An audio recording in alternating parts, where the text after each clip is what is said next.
sahabat Sehat RSUD, selamat pagi. Selamat datang di series podcast kita hari ini dalam memperingati Hari Menopause pada tanggal 18 Oktober kemarin. Maka hari ini kita akan membahas terkait menopause dan juga terapi hormon. Menopause sendiri adalah proses alami tubuh yang sering dianggap sebagai akhir masa produktif untuk perempuan. Nah, supaya kita semua lebih paham, apa sih yang bisa kita lakukan untuk menghadapi menopause tersebut dan bagaimana menopause itu dari sisi medis, maka hari ini kita sudah kedatangan narasumber spesial, yaitu Dr. Eli sebagai spesialis obstetri dan ginekologi. Selamat pagi dokter. Selamat pagi. Apa kabarnya dok hari ini? Baik ya. Jadi nanti selama beberapa menit ke depan kita akan membahas terkait menopause dan juga mungkin ada beberapa kaitannya dengan hormon. Baik dok. Menopause ini kan kita bahas dulu dari pengertiannya ya dok ya. Untuk menopause itu sendiri sebenarnya apa sih dok? Mungkin ada yang belum tahu atau ada yang belum paham, boleh dijelaskan. Jadi menopause itu sebenarnya suatu hal yang natural. Jadi perjalanannya memang seperti itulah, harus menopause. Jadi kalau kita bilang menopause, pengertiannya kalau di dalam istilah medis itu tidak berhentinya haid selama 1 tahun. Selama 1 tahun, kemudian kita lihat umur pada saat menopause juga sekitar 44 sampai 40-50 tahun. Nah, pada umur itu haid akan berhenti dengan sendirinya. Nah, jadi di sini sebenarnya yang ingin kita tekankan, kenapa sih sebenarnya orang rame ngomongin menopause, ada hari menopause di dunia, kayaknya heboh. Ya, ada proses yang sudah berjalan sejak zaman dahulu kala. Nah, banyak perempuan yang aktif ya. Ada yang kayak saya jadi dokter, ada mungkin dokter. Nah, kemudian ada juga perawat, bidan, ada juga para pejabat mungkin yang memang kalau menopause mereka merasakan satu hal yang berat ya. Karena nanti kita selanjutnya akan bicara mengenai gejala-gejalanya. Ya, jadi sebenarnya harus ditanamkan dalam pemikiran kita, setiap perempuan menopause itu pasti akan datang. Jadi jangan takut, jangan khawatir. Ya. Jadi kalau kita lihat perkembangan perempuan, jadi perempuan itu lahir, ya kalau kita lihat dari kehidupan perempuan, siklus hidup perempuan ya.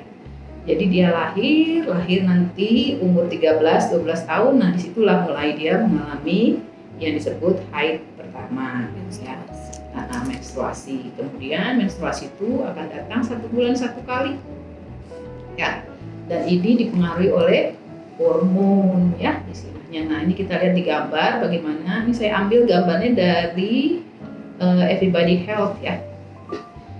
Dari situ kemudian setelah teratur mengalami menstruasi sejak umur kurang lebih masa menarche itu 12-13 tahun, kemudian masuk ke masa reproduksi. Nah disitulah hormon itu sedang tinggi-tingginya ya. Kalau kita lihat grafik yang di belakang gambar, itulah hormonal itu tinggi di situ.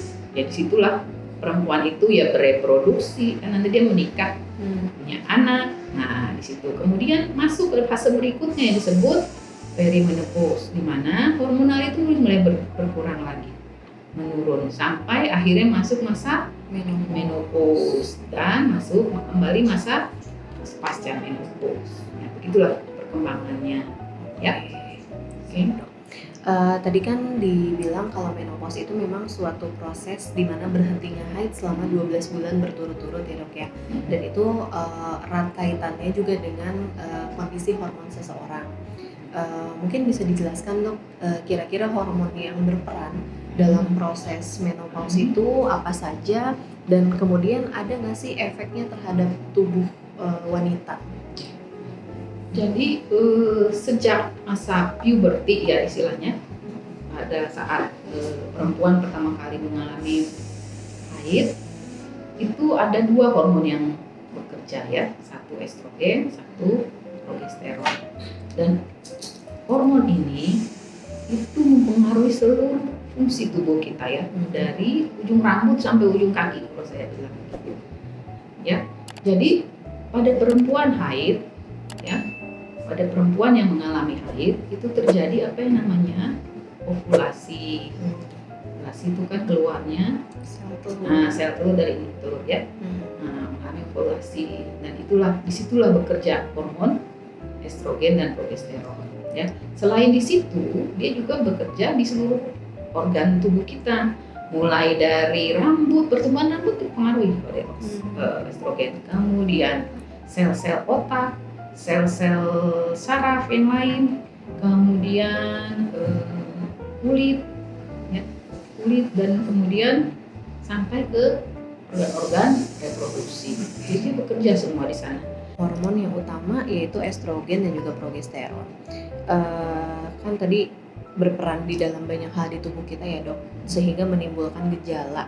Gejalanya itu bisa apa aja berarti dok? Kayak ya itu saya kayak bilang tadi, dari ujung rambut ke ujung kaki. Ya, mungkin nih coba kita sama-sama kita kan sehari-hari sering melihat orang tua kita deh, ya, yang sudah masuk masa menopause. Apa kira-kira yang terjadi? Saya kira semua bisa membayangkan ya. Satu, ini yang paling kadang-kadang anak-anak tidak mengerti. Dia tuh cepat lupa. Ya, kalau nanti punya ibu di rumah perhatikan. Kadang-kadang dia lupa satu istilah sehari-hari yang sebenarnya dia sudah hafal. Tapi kalau ditanya, itu istilahnya apa ya? Istilahnya apa ya? Nah, itu hati-hati, itu salah tanda ya. Itu namanya brain fog. Jadi ada ingatan yang menurun. Ya. Kemudian lihat lagi ibu-ibu kita kadang-kadang di rumah sensi ya. Swing mood namanya ya. Jadi kadang-kadang orang yang di menopause karena pengaruh hormonal tadi yang tidak ada di sel-sel otak di kepala ya, yang mengatur mood, salah satunya fungsi dari estrogen dan progesteron itu, ya itu jadi sensi dia. Sensi itu baper lah istilah kita ya. Nah, itu hati-hati, kadang-kadang sebenarnya masalah kecil bisa jadi besar. Nah, ya. Kemudian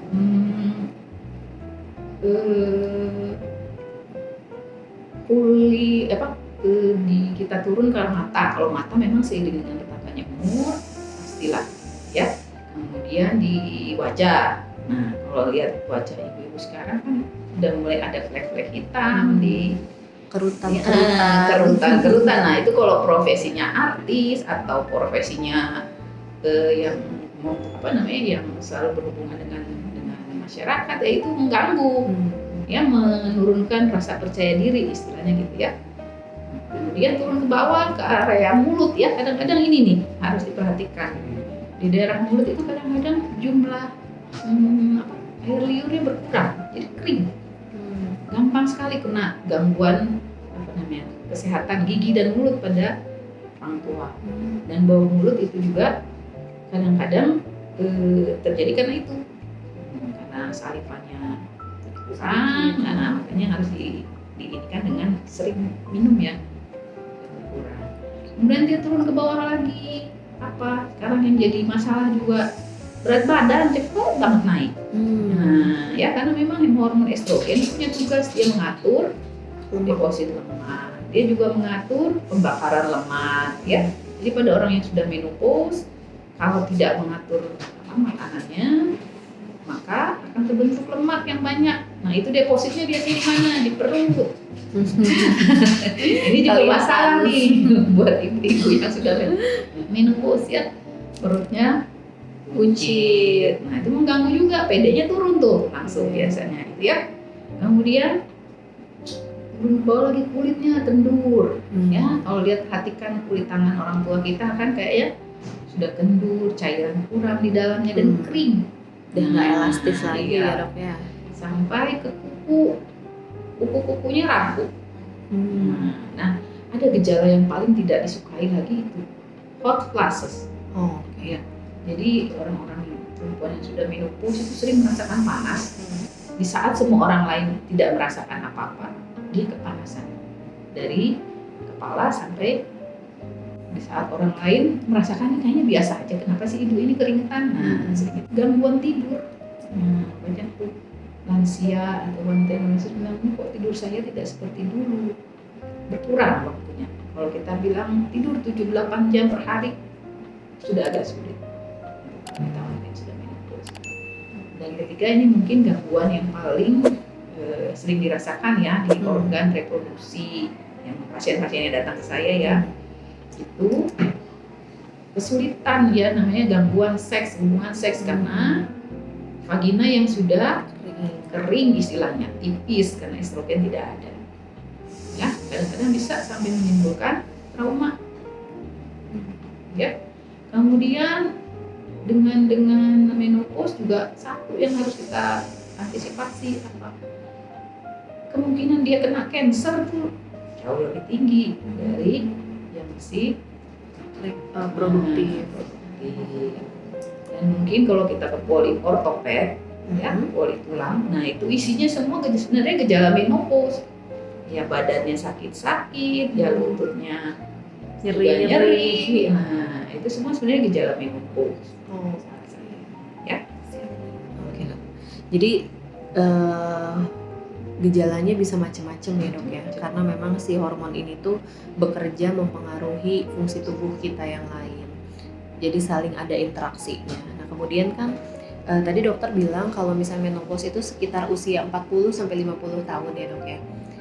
Kemudian apakah menopause itu mungkin bisa terjadi lebih cepat dibanding rentang waktu tersebut atau mungkin bisa lebih lama dibanding rentang waktu tersebut?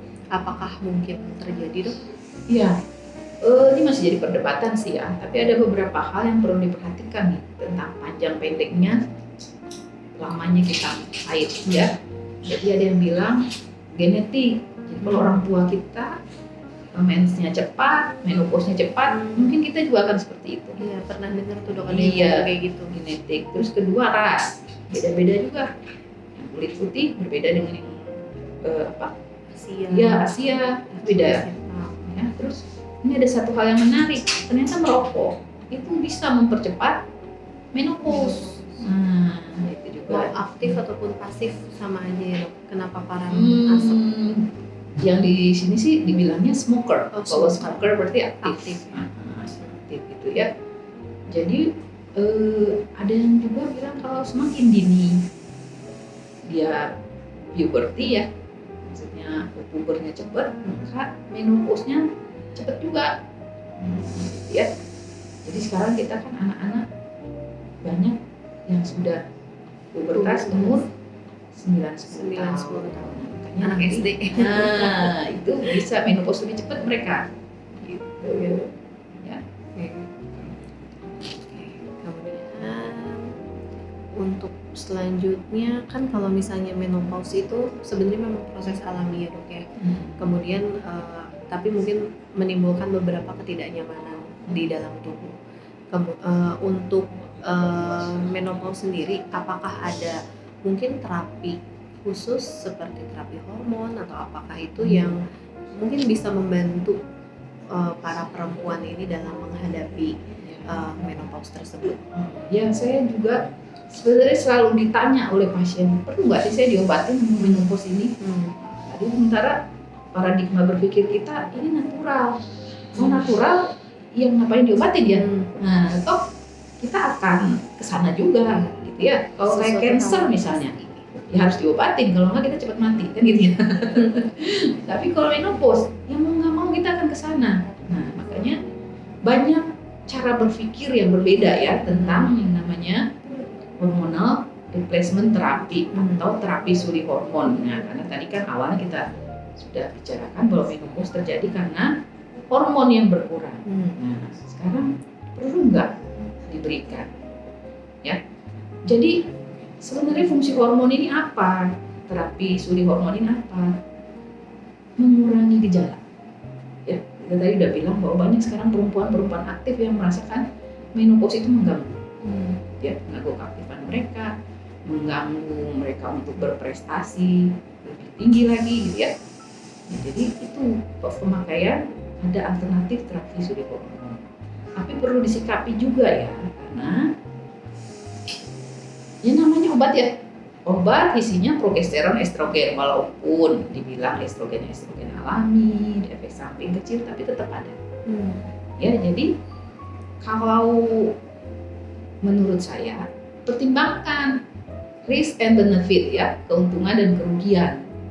Kenapa harus pakai terapi suntik hormon ya? Karena efek samping hormonal ya mungkin sehari-hari, mungkin ibu-ibu pernah pakai pil KB, pernah pakai apalagi implan. Nah itu hormonnya ya hormon itu, cuma dalam konsentrasi yang lebih rendah gitu ya. Jadi ya efek samping yang utama sering ya mual, muntah, sakit kepala, yang seperti gejala terapi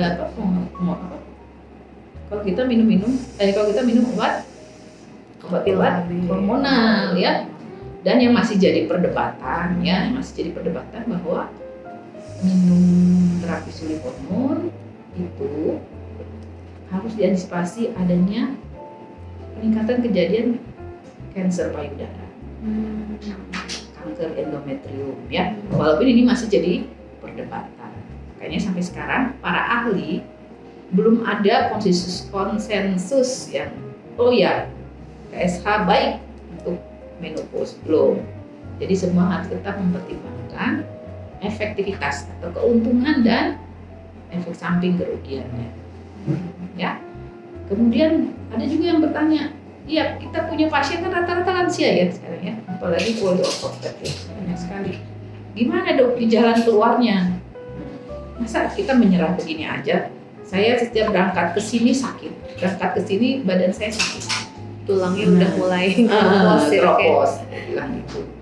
Ya, untuk mengobati full ya istilahnya, ibu kembali lagi jadi muda ya nggak mungkin.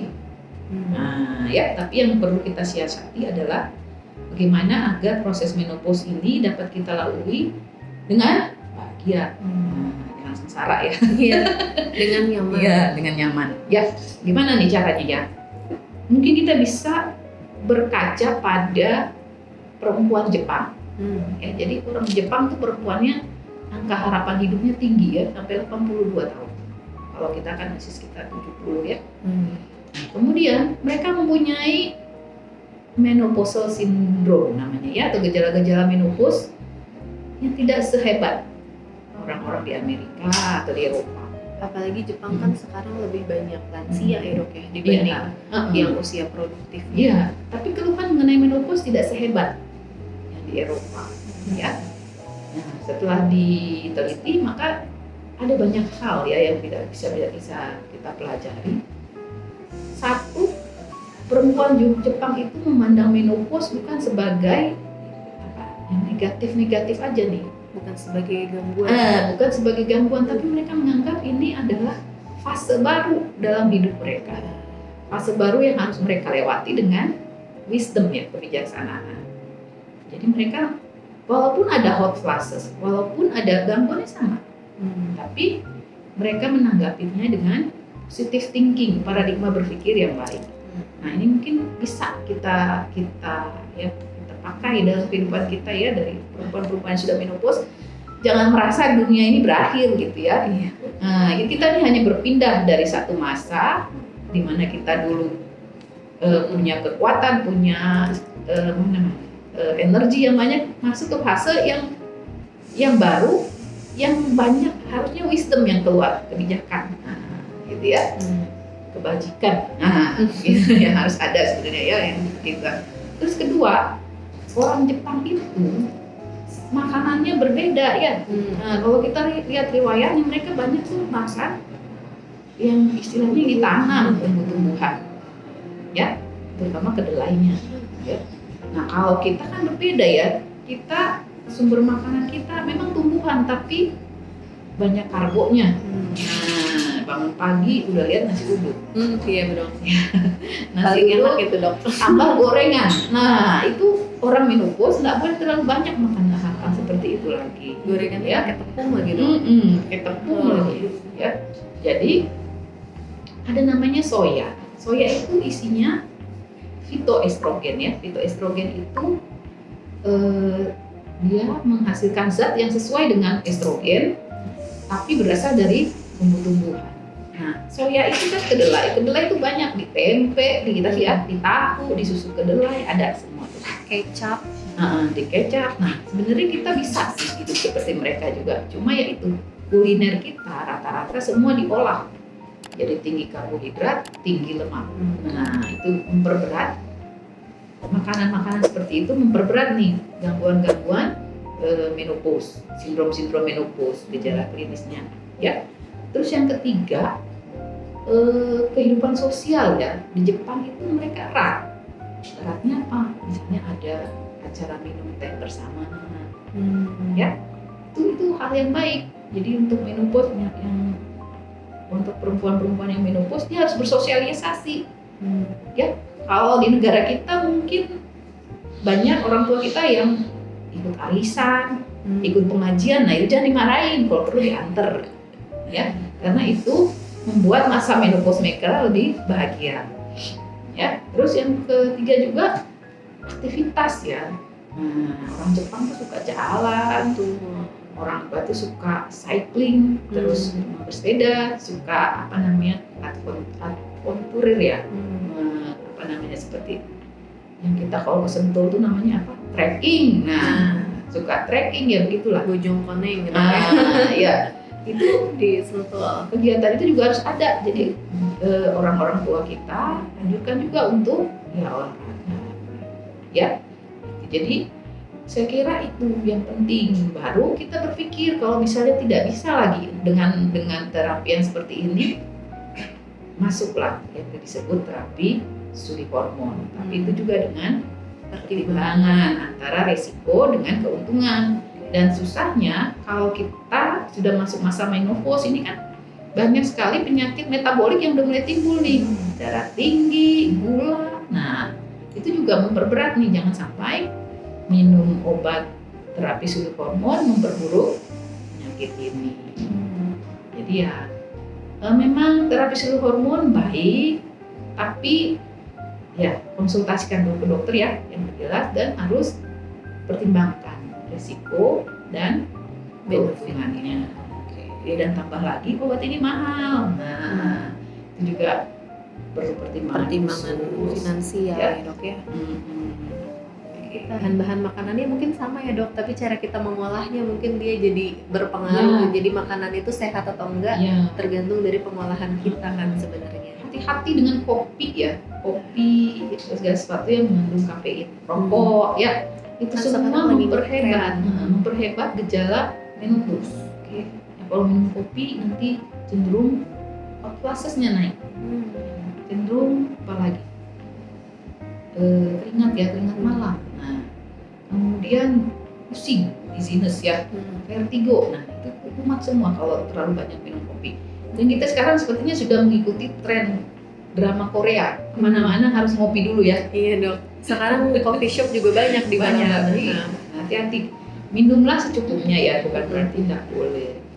Kemudian juga mulai bergeser makanan yang high karbo, high fat atau yang tinggi karbo dan tinggi lemak itu beralih ke yang tumbuh-tumbuhan ya, yang sayur, buah, yang semuanya itu mempunyai istilahnya antioksidan yang tinggi, dan itu bisa mengurangi nyeri-nyeri di joint, di lutut, mengurangi nyeri-nyeri badan itu kalau kita makannya baik.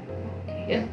Kemudian mengenai protein, ya orang tua harus tetap penuh protein ya, karena ini kan sekarang banyak orang tua, saya nggak mau makan daging, saya nggak makan apa-apa, cuma makan sayur. Itu tidak baik juga karena takut kolesterol dok. Iya, tapi ingat ada otot, masa otot bisa turun nih kalau orang dengan menopause karena estrogen. Nah itu kan harus dipertahankan ya protein. Ya, pertahankan yaitu protein harus masuk juga. Jadi ada pasien saya itu, iya dokter saya minum 2 butir, saya makan 2 butir telur per hari. Nah, cukup. Ya. Itu baik ya. Terus kita punya tahu, punya tempe, ikan, nah kan banyak di sini. Nah, itu sumber protein juga harus banyak. Jadi jangan orang tua cuma dikasih sayur. Bagus juga. Udah nasinya disedikitin, dikasih sayur saja. Ya. dia cuma beralih saja. Kemudian yang sekarang lagi ngetren juga susu ya. Banyak bener tuh susu kalsium lah, susu apalagi susu kedelai. Nah itu minum boleh. Susu yang protein dibolehkan ya. Kalsium yang ada dalam susu itu cukup untuk menutupi kebutuhan kalsium wanita yang menopause ya. Dan kemudian vitamin ya. Vitamin apa nih yang buat orang menopause? Vitamin D. Ya, karena masalahnya di tulang, ya kita lebih menganjurkan memberikan vitamin D3 dan kalsium. Ya. Kemudian apalagi yang biasanya ditanyakan oleh pasien saya? Ya, kalau nyeri saat berhubungan, gimana ya dok ya? Pernah waktu itu ada kasus ibu ini mau menikah lagi walaupun sudah menopause. Itu dia mengalami kecemasan yang luar biasa sampai bingung mau menceritakannya bagaimana. Ya, padahal kan memang problem utama wanita menopause ya dry, ini vaginal dry ya, jadi kering di daerah bawah, istilahnya sering begitu. Ya kita hanya menganjurkan memberikan lubrikan ya, pelembab di daerah vagina atau ya itu banyak kok dijual di toko-toko obat ya, gel semacam gel untuk diberikan di vagina sebelum berhubungan sehingga tidak terlalu nyeri ya. Kemudian jangan lupa juga orang tua diajarkan atau disarankan untuk beraktivitas. Terus masa otot yang menurun bagaimana mengakalinya? Ya latihan beban. Ya, walaupun beban hidup sudah tinggi, kita harus latihan beban. Ya beban dengan yang kecil, yang rendah-rendah, jangan langsung. Kalau kita lihat di Instagram di mana ada bisa sampai, saya rasa jangan diikutinya, cukup mereka saja.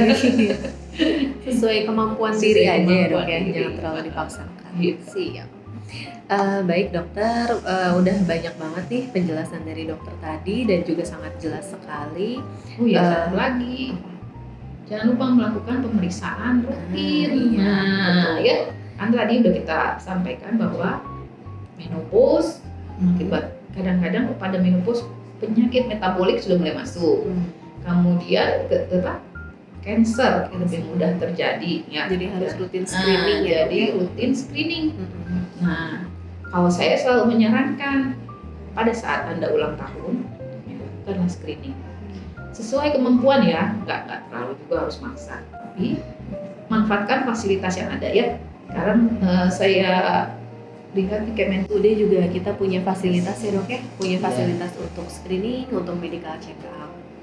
Seperti itu. Jadi kita bisa mengetahui kira-kira apa sih yang masalah yang ada di tubuh kita. Kalau sehat kan alhamdulillah, tapi kalau misalkan ada yang mungkin ada gangguan, bisa penanganannya bisa lebih awal dan hasilnya bisa lebih baik ya dok ya.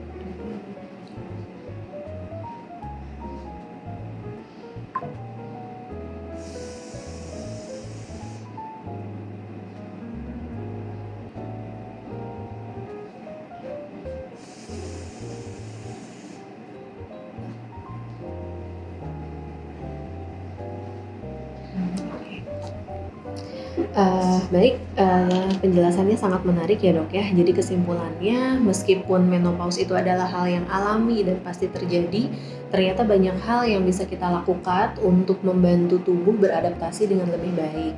Mulai dari menjaga pola hidup sehat, tidur yang cukup, mengelola stres, hingga rutin melakukan pemeriksaan kesehatan. Semua itu bisa membantu kita agar lebih tetap seimbang, tetap nyaman, bahkan di masa-masa transisi seperti menopause.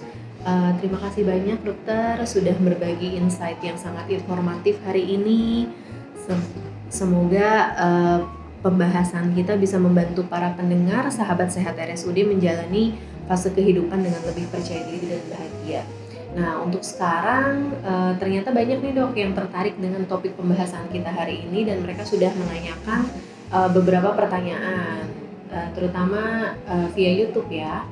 Nah, untuk yang saya bacakan ya dok, untuk yang pertama, selamat pagi dok, mau bertanya apakah gaya hidup sehat dapat membantu mengurangi gejala menopause? Ini sudah dijawab ya dok ya, selama Sangat tadi membantu. kita berbincang. Baik, kemudian di usia saat ini usianya 46 tahun, saya sering merasakan nyeri setiap haid.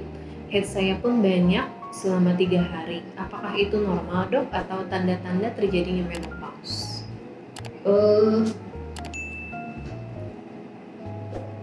Kalau menopause-nya memang sudah mulai masuk nih Usianya ya dok ya? perimenopause. Jadi gejala penurunan hormon itu sudah mulai terasa. Ya. Hmm. Kemudian nyeri haid. Memang salah satu gejala menopause juga ada nyeri haid, tapi ya untuk umur segini lebih baik dicari dulu apa penyebabnya. Nah, Anda konsultasi deh, ya konsultasi dulu. Kalau memang organ reproduksinya semua normal, tidak ada masalah, ya barulah kita berpikir bahwa ini ada tanda terjadinya menopause. Ya. Baik. Untuk yang kedua, yang ketiga, dok, cara daftar online rujukan kemana ya dok? Nanti dijawabnya via chat ya sama humasnya RSUD ya, yang lebih berwenang, lebih mengerti. Iya, yang lebih mengerti untuk menjawab pertanyaan tersebut. Kemudian, selamat pagi dok, izin bertanya bagaimana perbedaan perimenopause, menopause, dan pasca menopause, seperti bagaimana mengatasi gejala seperti hot flashes, perubahan suasana hati atau mood swing itu. Ya. Ini juga tadi sudah dibicarakan ya dok ya, mulai dari fase-fase dan juga gejala-gejalanya. Jadi perimenopause itu fase kurang lebih ada 10-14 tahun sebelum menopause. Ya. Jadi kalau misalnya menopause-nya rata-rata 45-55, maka perimenopause-nya sudah sejak umur 35. Dan memang benar gejala penurunan itu sudah mulai terjadi di umur sekian, 35. Ya. Lalu bagaimana mengatasi gejala ya, hot flashes, perubahan suasana hati atau mood swing ya. Jadi kalau hot flashes itu biasakan berpakaian yang tipis ya. Jadi kan panas dia. Nah, jadi jangan pakai yang tebal, katun lah bahannya. Kemudian juga hindari makanan-makanan yang bisa membuat gejala hot flashes-nya itu tinggi, kayak kafein, rokok, makanan-makanan yang tinggi lemak, nah itu bikin hot flashes makin tinggi. Kemudian mood swing ya, mood swing ini susah-susah gampang, iya susah-susah gampang. Menghadapi orang yang baper susah kan ya? Iya dong. Susah. Mengambil orang yang sensi juga susah kita. Tapi bisa dicoba sih dengan meditasi ya. Mungkin kalau kita ya sholat, terus berdoa. Ya kalau kita ya kalau di dunia timur, kayak Korea, Jepang itu mereka bilang meditasi. Kemudian ikuti latihan-latihan fisik yang mengontrol emosi ceritanya, seperti yoga, tai chi. Nah yang seperti itulah yang dianjurkan. Dan jangan lupa minum air banyak ya. Kadang keringat banyak kan kalau sudah habis hot flashes dia biasanya langsung keringetan. Nah itu jadi bisa dehidrasi kalau kita tidak minum banyak. Ya. Mungkin komunikasi juga perlu ya dok ya, komunikasi yang baik. Iya, komunikasi yang baik. Ya, Biar karena wanita ingin dimengerti ya, begitulah. Tapi kalau kitanya diem-diem aja juga orang juga nggak tahu ya dok, kita maunya apa. Nah, dok izin bagaimana ketika saya didiagnosa endometriosis dan ovarium saya hanya tersisa sebelah kanan. Namun itu juga sebagian sudah diangkat, tapi saya sudah tidak haid dok selama 2 tahun. Apakah itu menopause? Ya, kalau melihat definisi sih sudah masuk ya masa menopause. Cuma ini menopause yang tidak normal karena sumber hasil estrogen progesteronnya sudah diambil sebelum waktunya. Jadi karena ada gangguan organ ya? Iya, gangguan organ.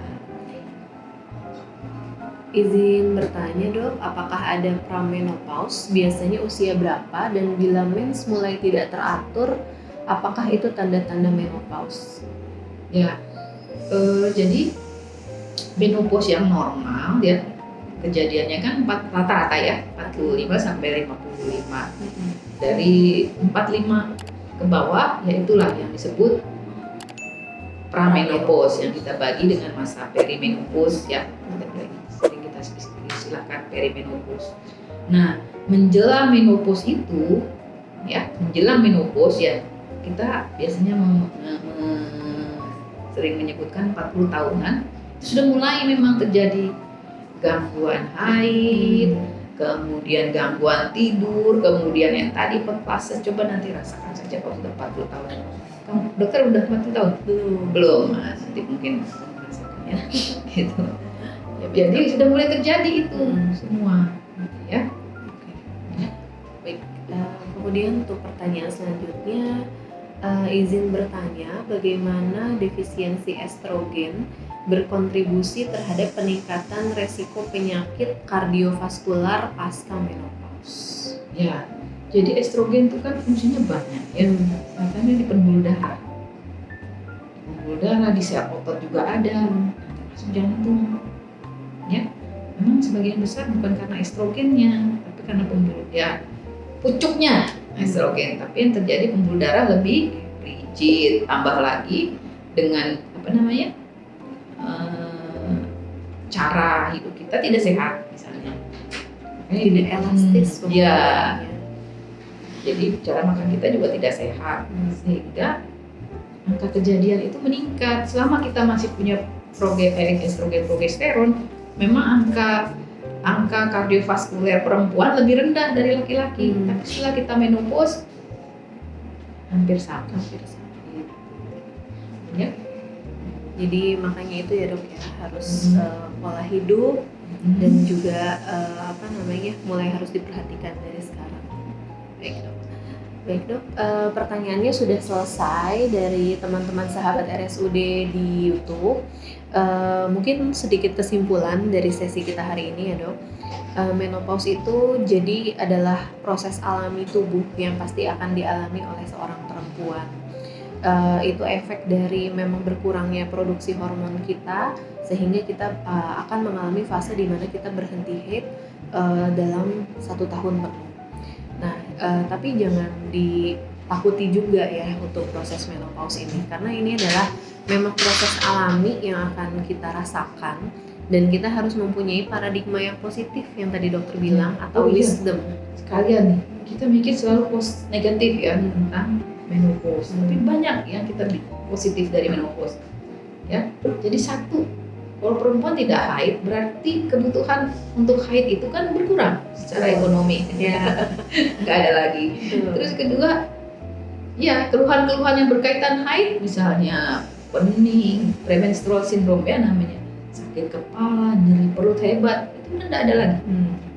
Nah, terus ketiga yang enaknya lagi, tumor-tumor yang hormonal dependent, yang bergantung pada perkembangannya pada hormon, itu bisa mengecil, miom, adenomiosis, hilang tuh menopause.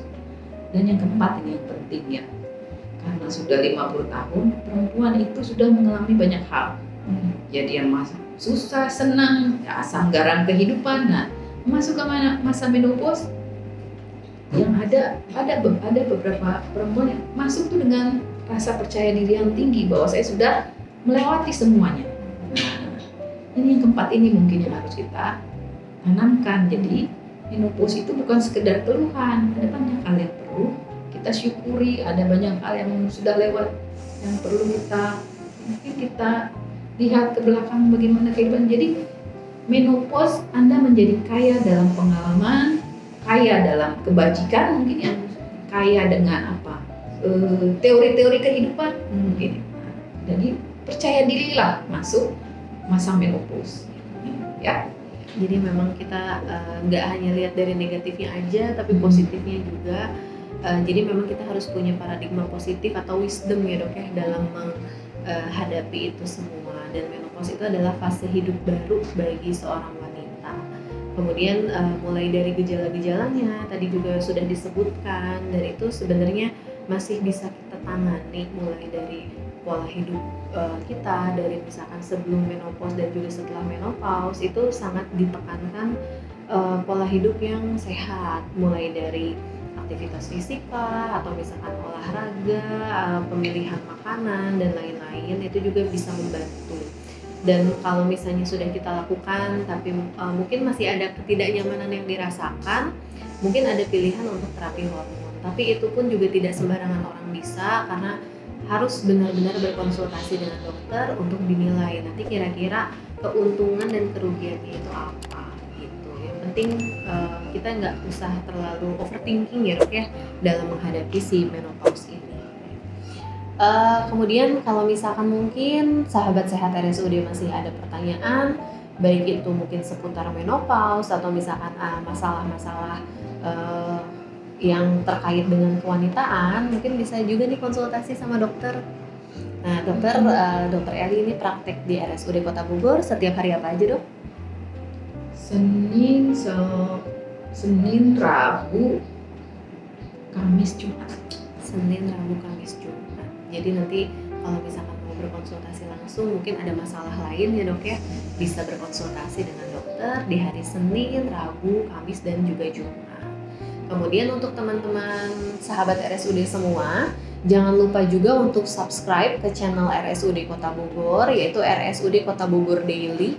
Dan di sana juga banyak nih seri-seri podcast kita yang lain, tidak cuma membahas yang sekarang aja, yang sebelum-sebelumnya juga ada, dan kedepannya mungkin akan ada banyak lagi topik-topik yang akan kita bahas. Nah, untuk menambah pengetahuan sahabat sehat RSUD terkait kesehatan, bisa banget subscribe channel YouTube kita, dan nanti di situ kita bisa belajar bareng-bareng. Kalau misalkan ternyata nanti ada podcast lagi, teman-teman juga bisa partisipasi untuk ikut interaktif bertanya dengan narasumber kita.